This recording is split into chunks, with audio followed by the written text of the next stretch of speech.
Welcome to the Steelers by the Lake podcast. My name is James, joined once again by my co-host Cody. Cody, how are you this fine Friday evening? Oh, James, I'm fantastic. First week at a new job went fairly well, kind of. It was a weird week. I don't know how else to explain it other than that. But no, I'm doing fantastic. James, how are you? Man, I'm doing good. The weekend's here. The Steelers are on a 2-game winning streak. We got the Baltimore Ravens coming to town. I'm feeling good about things right now. Yeah. The Baltimore Ravens are gonna be here. And well, I say here in Pittsburgh, and we're gonna spank them. Not in Texas. No, they're not coming to Texas. Yeah, not in Texas. No. Real quick, before we get too far into this show, we're going to give you a rundown of what we're going to go over on this show, even though if you've been here for a little while, you should know that. But also reminder that next episode will be recorded and posted Monday evening. That's right, Monday evening, because the Steelers have a Sunday game. We want to wait, see if there's any injury updates and stuff like that Monday while we're both working, and then we'll record Monday night. Get that posted up for you guys on all the platforms, Apple Podcasts, iTunes, or Apple Podcasts, iHeartRadio, Spotify, YouTube, Google Podcasts, anywhere. If you listen to podcasts somewhere and we're not there, which wouldn't make any sense because you wouldn't know about us, let us know and we'll make sure it gets there. But we'll get to that anyways. Again, we're going to go over a couple Steelers information, Steelers news, related injury, stuff like that. Some stat lines that we're going to discuss as well briefly here in the beginning. And then we're going to talk about the Baltimore Ravens and the keys to success, as well as the injury report and their roster as a whole. So hang on tight. It's going to be a bumpy ride. Yeah. Now, before we get too far into this, quick shout out for our buddy, Josh Perry. Been doing a lot of liking and sharing and commenting on the social medias, specifically Facebook extraordinaire. He's a top fan. I don't know, maybe the rest of you should start doing a little more liking and commenting and sharing like Josh, so you can also be top fans. And talked about on the show. And get talked about. Yeah. And again, we're looking for more ways to get you guys involved with the show and with other things like that. Maybe we'll even start having some of you guys on the show, talk about things, or even offline off the show, Facebook Live stuff, Facebook interviews. We'll figure a way out to get you on, get you talking with us. And we look forward to those interactions with you guys, the fans. So, again, not to say that you're anything less than us. We're just Steeler fans that we just happen to have a podcast and talk about it. You guys are right in line with us, and we love talking with you guys. So, James, let's talk about TJ Watt. Let's go, man. I had a little suspicion, obviously TJ's missed a lot of time this season with injuries, and Cam Hayward has not missed a lot of time. So I was curious how that all-time Steelers sack race was going. So I looked her up. TJ is sitting at 73 and a half sacks currently on his entire career. Cam Hayward, 72. It's getting real serious, fellas. They're both in like the top 5, top 6 all time in Steelers history in sacking the quarterback. And it's funny, you don't actually have to go too far down the list to find Alex Highsmith at 18. So there's not as many people in between as you might think. And Alex will definitely pass a number of people, assuming good health the rest of the season. And good health next season as well, and another opportunity to start. But it's exciting to see these guys climbing this list. You could easily end up in a situation at the end of next season where it's number 1 and number 2 in Steelers history being TJ Watt and Cam Hayward. Yeah, yep. TJ Watt's number 3 on the list, Cam Hayward number 4. And then Stephon Tuitt's sitting there at 12 as well. And then Alex Highsmith is tied for 28th. But yeah, a lot of guys are only a sack or 2 ahead of him on the list, I think. Yeah, I mean, you got he's at 18. You have at 18 and a half. Vince Williams at 18 also. No, Vince Williams is at 20 and a half. But Levon Kirkland is at 18 and a half. So yeah, you should pass him. Cardinal Lake's at 21.5. Interesting fact right there. That's crazy. A safety had 21.5 sacks in his career. I knew you'd find that one interesting. That's a lot of safety blitzes, man. I guess though that was the Dick LeBeau scheme, man. The zone blitz. You're always blitzing corners and safeties and That it was. sending a different look every single play. That's why it was so successful because nobody'd seen anything like that before. Yeah, there's a name here that I haven't talked about in a while, but it was a fun name to talk about back in the day. Kimo von Olenhoffen. I forgot that name, but Ah, that was a good player for 5 short years with Pittsburgh. He was a yeah. role player. We like that. But yeah, so that's the stat update there for the TJ Watt sack race, Cam Hayward sack race, all-time Steelers leading sack race. So keep an eye on that as we move to the Ravens week, because I expect that sack number for one of those, if not both those guys, to go up. Man, I'd love all three of them. Alex too, you know. Oh, absolutely. Let's see all three of them get into that category again and get some much needed respect from around the league. Also, wanted to give you an update. I don't know if you saw this, but the week after we talked about Alex Highsmith not having a high enough rating in Madden, they gave him a bump and bumped him up one more overall. So One still more, lower than, whatever. still lower than you would like, but he did get a bump right after we talked about it. So clearly, EA Sports listening to our podcast and making appropriate adjustments. Yeah, and just another podcast update here real quick, just for you guys, so you guys know this. James and I obviously do this for fun. We have a good time with it. We also are looking for ways to profit off this so we could give you better content all the time, every single day. I would love to record a podcast daily with James, but quite frankly, we awesome. need to work. So we have bills. So if you are listening, we're not sure when this will start up, but you will start having, I think, 1 or 2 ads maybe pop up. That's just me being transparent with you guys and letting you know that's why it's happening. We apologize that it might interrupt the show briefly, but again, that's just a way for us to get a little bit of kickback to help motivate us and give us the time and the more pleasure of bringing this content to you wherever you're listening, whether it's in the car on the way to or from work, whether you're in the bathtub. Don't put electronics in the bathtub, you'll die. Whether you're just sitting at home drinking a beer, all the places you could be. We're On here that for nice the long content. commute to work, you never know, you know. So, yeah, or even while you're exercising. Yeah. Oh, there you go. There you go. Get some new Bluetooth That's headphones for Christmas so you can work out that, and listen to Steelers by the that's lake, baby. that's what I do. I pop in these headphones, man. These earbud headphones, and then I listen to podcasts while I'm working out. There you go. All right, moving on. We're getting sidetracked a little bit. Steelers did release running back Master Teague from the practice squad and signed outside linebacker Emike Egbula. You sure? Nope. Neither am I. Nope. All we know is that this is an outside linebacker, so let's bolster that depth in that room a little bit. Probably just a move looking towards the off season. Also, I didn't write it down in the notes here, but Pittsburgh brought in 6 guys for workouts this week. I saw and that. 4 of them happen to be long snappers. So I don't think that has anything to do with this season. It's probably just looking ahead at next season.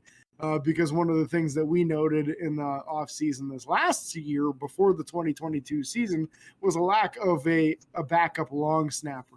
They didn't really have one, and that's a slippery slope because then you don't really have somebody that you can call up if something goes wrong. So I think they're just kind of updating the Rolodex, getting that insurance policy, and then trying to figure out if any of those 4 guys are guys they'd like to bring to camp to compete with Cameron Canaday for next season.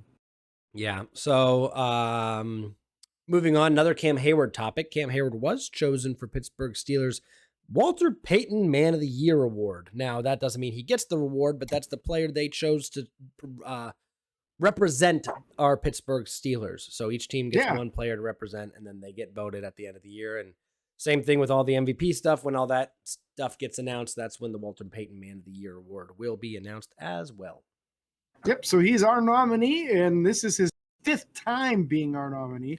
Well-deserving player, honestly. He's got the Hayward house. He does a lot of stuff for kids, does a lot of stuff for the community in general. So best of luck, and we really hope to see him get that award and put that in the trophy case right next to those Pro Bowl appearances and maybe even some more accolades in the future.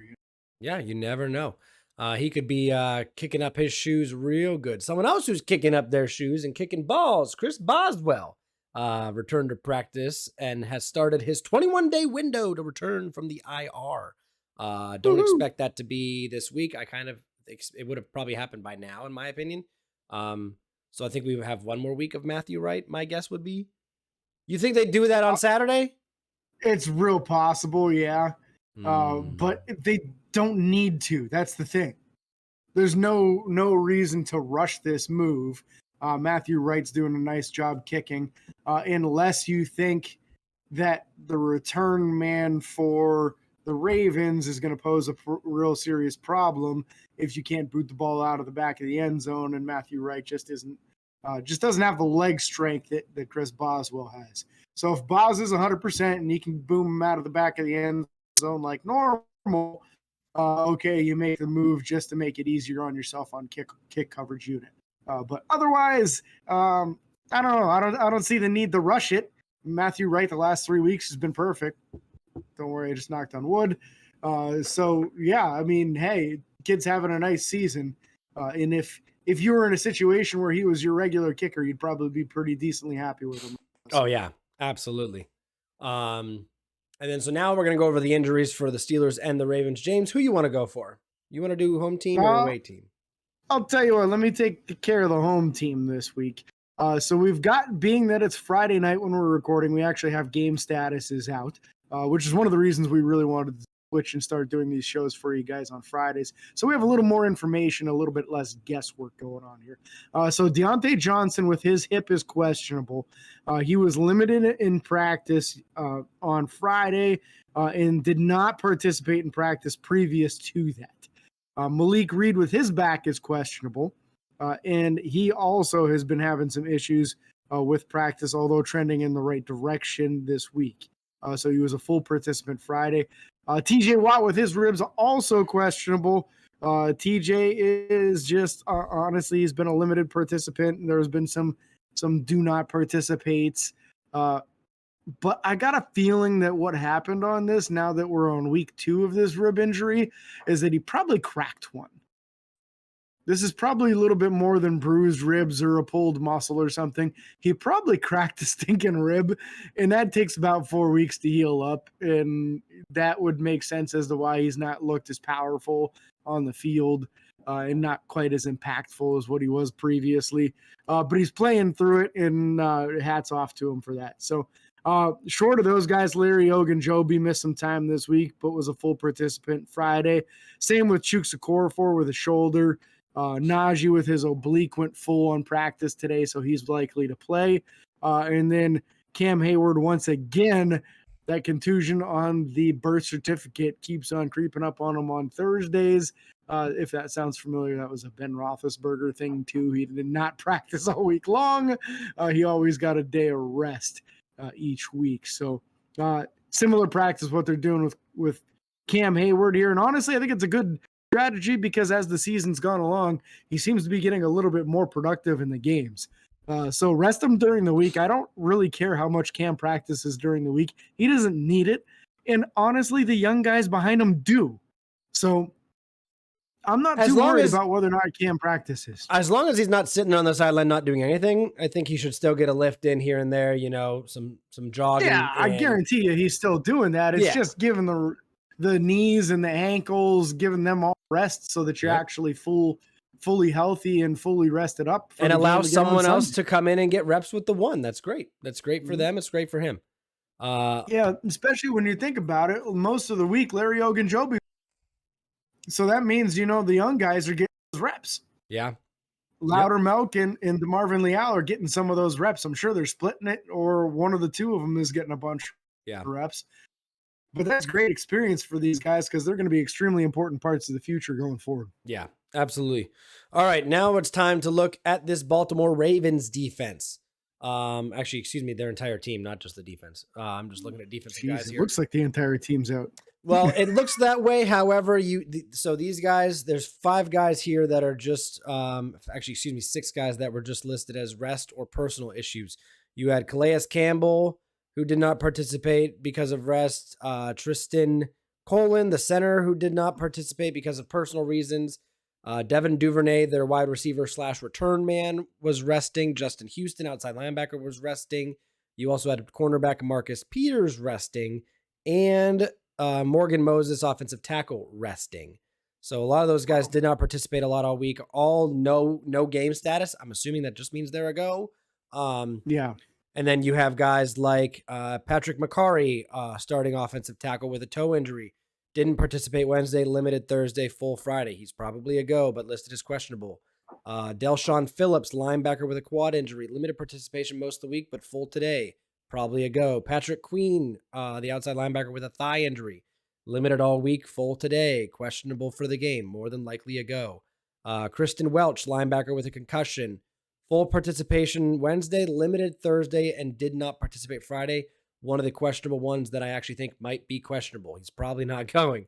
No, he's out, man. Yeah. Let's be real. That's part of concussion protocol, man. Yep. If you take a step backwards like that, that means something went wrong in the protocol. So he's probably out. Yep. And then you have Daryl Worley is the only for sure listed out player, cornerback with a hamstring injury. Didn't participate all week, already listed out. Kevin Zeitler, the guard, starting guard with a knee injury, didn't participate Thursday or Wednesday, but limited today, listed as questionable. And then someone else listed as doubtful, who's more than likely going to be out, Lamar Jackson, who has that knee injury, didn't participate all week. So I don't expect Lamar to be a go. I think they said it was a PCL on him. Yep. That's one of the smaller ligaments in the knee, but regardless, even if it's a sprain is a small tear, so you don't rush that back. If you do, that's when you end up with RG3 type situations. Yep. He was playing on a sprained knee and then completely severed the thing, blew it out, and was never really the same again after that. So if you have any common sense at all, you don't play the guy. Otherwise, you're risking very major injury, especially when he's in a contract year too. Yep. He's trying to get a big old extension done. And he's representing himself last I heard too, which is a real slippery slope there. So we'll see how that goes, but it looks as though Pittsburgh will be preparing for the backup quarterback who honestly plays a lot like Lamar. So yep. Not a huge difference as far as play style. He's going to be moving around all over and a highly athletic dude too. So yeah. Do you want to switch over to talking about their team now, Cody? We kind of already are. Quarterback position. Lamar Jackson's not going to be there, so Tyler Huntley will get the start. Yeah, man. I'm not seeing a backup quarterback listed to him. Do you have anything like on a depth chart, or is there somebody on the practice squad? I can for sure pull something up here. Yeah, that's. So looking I'm sure they're going to call somebody up from the practice squad. Oh, absolutely. If they don't have it. There's no way they're going into this game with just one quarterback, and they're only listing Tyler Huntley on the team depth chart. Well, guess what? BaltimoreRavens.com. Guess what? He's the only one. He's the only other quarterback on the roster. So they don't have one on the practice squad. They don't have one on the practice squad right now. At least not that I see. Somebody in. I'm double checking. Then the question is, where's Trace McSorley right now? Because he's been on their practice squad before. I could see them bringing him. Yeah, back. Excuse me, they do. I lied. They have two. I was in the wrong section. Okay. That makes more sense. Although, they have Brent. Oh yeah, that's right. Brett Hundley would probably be the next guy up. Because he played before. He's a 29-year-old from UCLA, 8 years in the league. So he's got some experience. Yeah, he'd be the next guy up for sure. But no, looking at this team again, Tyler Huntley being the starter this Sunday more than likely. Running back team is deep for them. Gus Edwards, Kenyon Drake used to be a starter for Miami, is their backup. And then Justice Hill is also there as well. And then Patrick Ricard, probably top 2 fullbacks in the league when it comes to blocking for sure. So their backfield's pretty hefty, in my opinion. Yeah, now there's been a big fumbling problem in Baltimore this year, but highly productive as far as the rushing game. So it's going to be very important that Pittsburgh has a good focus on it and slows down this rushing game. No doubt about that. Now, past that backfield, you get into what is probably their strongest position. This is the tight end position, right? Yep. Mark Andrews has been putting up some excellent years, year after year, great numbers, getting in the Pro Bowl. He's a real weapon at tight end. Nick Boyle backing him up, and then Isaiah Likely behind him. They also list 2 more tight ends, Josh Oliver and Charlie Kohler. I can't imagine they actually have 5 tight ends on the active roster, They but it probably kind of looks do. like they do. They probably do. And Isaiah Likely was the rookie this year, drafted out of Coastal Carolina. So expect him to come out in some of their 3 tight end sets for sure. Yeah, wide receiver room not as scary though, right? With Demarcus Robinson and Devin Duvernay starting for them. They do have Deshaun Jackson and James Prochet backing them up. Deshaun Jackson's still fast. He is in his He's old still fast. age. He beat somebody deep the other week. I don't remember if it was last week or the week before, but they sent him on a go route and he just ran right by everybody. So important that Minka and Terrell know where the guy is and are aware that he does still have some jets there. Maybe not quite what he was when he was the younger man, but he's still faster than most. So, Yeah. Oh, absolutely. A weapon there, but this is just again, this is one of those games. Team does not throw to the wide receivers much or successfully. So very important that we got a great game plan for these tight ends and running backs. And then, of course, the mobile quarterback. So we need to have a great focus on that. Front 7 needs to really shine in this game. Absolutely. Speaking of their front 5, Ronnie Stanley, the starting left tackle, Ben Powers, the starting left guard, Tyler Linderbaum, the starting center, Kevin Zeitler, little arms. Kevin Zeitler, the starting right guard, who's again injured, and Morgan Moses, potentially injured right tackle, starting. Patrick McCarry is the backup, and Ben Cleveland at the guard position. So they have a fairly solid offensive line, in my opinion. I think it's one of the underrated ones in the NFL that's not talked about a whole lot, but it's the number one reason they have the running game they have, and the number one reason Lamar Jackson has the time to throw to the tight ends. Sometimes Mark Andrews isn't always catching these 5 or 10 yard little dinks and dunks. Mark Andrews is a deep threat as well. So especially over the middle. So yeah, let's move to the defensive side of the ball, James. Let's do that, man. The defensive line for this team, just another strength. Year after year, they just seem to reload this front. Pretty incredible, really. Calais Campbell, he's got to be about 53 years old by now. But that 6'8" defensive end still looks as ripped as ever, still making plays. He's 36. So he's a real, 36? Is 36. That how old he is? That's incredible, man. But guy's still making an impact there. Justin Matabweek, former high draft pick. I want to say he was 2nd or 3rd round at the D tackle. And then Broderick Washington at nose for them. So front guys are definitely some power there. And then Travis Jones, the backup nose tackle. I want to say he was the guy we were talking about in the draft recently. Yep. Was he the guy out of UConn, Cody? Travis Jones, you said? Yeah. He was he was out of Connecticut. Correct. Yeah. Yeah, he was the one that really tore it up in the pre-draft process in the East-West game, I think it was. Yep. And then he got the call up to the Senior Bowl because of how good he was there. Yeah. So real powerful dude, ended up going pretty high in the draft because of his pre-draft process. So some real powerful dudes up front.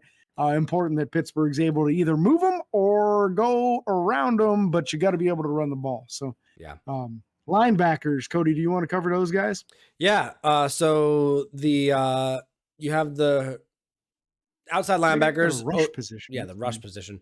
Odafe Owe is the rush side linebacker, outside linebacker, and then you also have on the other side the Sam side. Well, I don't know what the heck they call this thing. I don't know what they're doing.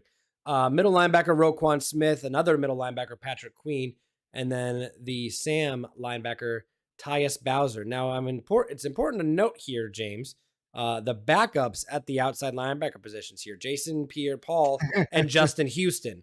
Both have both have very good careers in the NFL and are very capable of getting the quarterback. And those are the guys coming off the bench. So the Pittsburgh's offensive line better be ready.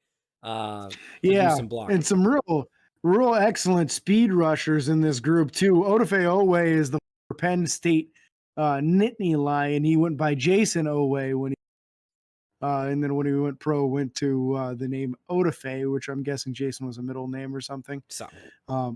Yeah. Maybe. I don't look at Well, Oda. I don't look at that and say his middle name's Jason. well, I don't know why you'd go by Jason and not Odafe instead there, unless there was a name change or something. But David Ajabo listed as a third string edge rusher there. That was the highly touted pass rusher out of Michigan who tore his knee in the pre-draft process. So it looks like he might be healthy now. I don't know how much they're playing him in the rotation, but that is a highly skilled pass rusher who's probably just trying to get healthy again. So very serious pass rushers going on here, and definitely something to be paid attention to. And like you said, those middle linebackers, Roquan Smith, and then the weak side backer, Patrick Queen, two guys that can really, really make a lot of tackles, make a lot of impact. Yeah. Secondary here is wild. And even Mhm. even with some of the injuries, I'm still concerned about the secondary. You got Marcus Peters and Marlon Humphrey at the starting two cornerback positions, and then strong safety Chuck Clark, free safety Geno Stone, with Kyle Hamilton, the rookie that we talked about so much last year, right? Or was that 2 years ago now? That was last year. No, last year. Yeah, last year out of Notre Yeah. Dame. Very capable secondary. Their secondary often gets some interceptions off of us. So knock on wood, Kenny Pickett keeps his no interception streak going against this secondary. Yeah, and it's a little bit more the corners than the safeties. The safeties, I mean, Chuck Clark's a big hitter, but Geno Stone, not the most athletic dude in the world. And that's exactly what Kyle Hamilton is as well, is a not very highly athletic, but a dude with a good nose for the ball. So you got to be careful of these corners because that's where the real playmakers are on this roster here for the Ravens. Yeah. Let's go over special teams, James. Yeah, and again, there's a Penn State theme going on here in Baltimore, as if close to where Penn State is or something. The punter Jordan Stout, again, standout punter from Penn State University. He's also the holder. I don't know if you were aware of that. I was aware. Justin Tucker, maybe you've heard of him. I think he has about 24 Pro Bowls so far in his career. Long snapper Nick Moore, and then Devin Duvernay doing the kick returns and punt returns these days. So, yeah, dangerous man returning the ball and some seriously strong legs in both the punter and kickers. Yeah, for sure. With that being said, it's now time for us to go over our 3 keys to success against the Baltimore Ravens. James, do you want to go first? Or you want me to go first? I don't remember. Is it your turn or is it my turn? I don't know. I'll go first, and then we'll just remember that next week it's your turn. That works, man. I think I went first last time. Anyway. I think you did too. But anyways, so first key to success for me and the Steelers against the Baltimore Ravens. Hound the quarterback. I want him to be pressured. I want him to be sacked. I want him to be disrupted. I want our defensive front 7, front 5, front 4, front 3, front 2, front 1, all of them. I don't care if you only send one guy. I want to be in his face. They'll never send one guy, just to be clear, unless it was like a Hail Mary to win the game. Even then, they're probably still sending 3. But I want this quarterback, because he's a capable quarterback. Let's not be mistaken here. We've seen him come in and play very well against other teams when Lamar Jackson went out in the past. I think even us once, he came in and played very well. So I don't want to see him. I don't want to see us take him lightly. I want to see us get in his face, apply pressure, and show this. You got to remember, this is the first time we're going up against the Baltimore Ravens this year. Show them that we mean business this year, and we're going to come after them in Baltimore as well. Whether it's Lamar or Tyler Huntley, it doesn't matter. Number 2 key to success: continue the offensive drives going. Keep them going and ending in touchdowns specifically. And that sounds like 2, but it kind of is. I want to see us maintain the 10-plus play drives that we've had all season. We have been leading the league in that. At least we were last week. I'm not sure if we are now. But I want to see these ends in touchdowns. I want to see us kicking 1 field goal instead of 4 field goals and 1 touchdown. Like, I want to see that swap. And last week was a good start to the play calling getting better. Everything was much better last week. And then the last key to success for me, again, this sounds like a basic one, but it kind of is. Win the turnover battle. Win the turnover battle. Make sure you give our offense short fields to work with, and make sure that whether it be coming from the pressure you're applying on the Ravens quarterback or whether it's forcing fumbles like they've already been having issues with all year, make sure that we get the ball back and that our defense gets some rest. Excellent, man. I like it. I like it. My number one key to success over the years in the Steelers-Ravens history, what Pittsburgh has had a lot of success with has been a number 2 running back that people don't know as well having big games. I think this is the game that Jaylen Warren breaks out. So my number one key to success, Jaylen Warren breakout game. I think he is just going to kind of fly under the radar, especially since he's been injured, missing time a little bit the last couple of weeks. They're not really seeing him on tape, but he runs hard. He's extremely low center of gravity, and he's pretty dang quick for such a thick dude. So Jaylen Warren breakout game is happening. Quote me on it. Number 2, and this is a question for the Ravens. Who's your daddy? I knew you were going to say that. I knew it. Who's your daddy, Baltimore? Because we beat them the last 4 times in a row that we've played them. It's time to make that 5 in a row. Who's your daddy, Baltimore? I think we know who it is. That's Mike Tomlin, baby. So we're going to keep that streak going, and it's all about establishing your dominance. So the offensive line, the defensive line, these guys really got to show up, play strong, and just kind of bully whoever you're playing against, because that's who you show who's your daddy on the key to success there. Number 3 and final key to success for me. You ready for it? I'm ready for it. Another Minka pick.